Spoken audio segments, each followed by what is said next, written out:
Le commandant légendaire, Adem Jashari, figure centrale de la lutte pour l'indépendance du Kosovo. Né en 1955 dans le village de Prekaz, il grandit sous la répression du régime yougoslave, dans un climat où parler d'indépendance pouvait te condamner. Dès les années 1980, il rejoint les premiers groupes clandestins qui deviendront plus tard l'armée de libération du Kosovo. Traqué, il échappe à plusieurs tentatives d'arrestation. Pour Belgrade, c'était un terroriste. Pour les Kosovars, un héros. En mars 1998, les forces serbes encerclent sa maison avec des chars et des centaines de soldats.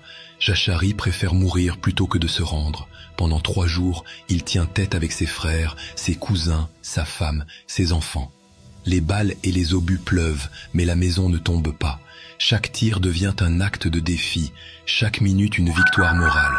Quand la fumée se dissipe, 58 membres de la famille Jashari sont morts, y compris des femmes et des enfants. Mais cette mort devient un symbole. L'événement embrase tout le Kosovo, rallie des milliers de jeunes à la cause et transforme Prekaz en un lieu de pèlerinage. Adem Jashari n'a pas simplement combattu avec des armes, il a gravé son nom dans la mémoire d'un peuple. Si t'aimes les vraies histoires que personne ne raconte, viens dans l'ombre, et toi? De quel héros oublié veux-tu que je parle la prochaine fois? Il l'appelait le commandant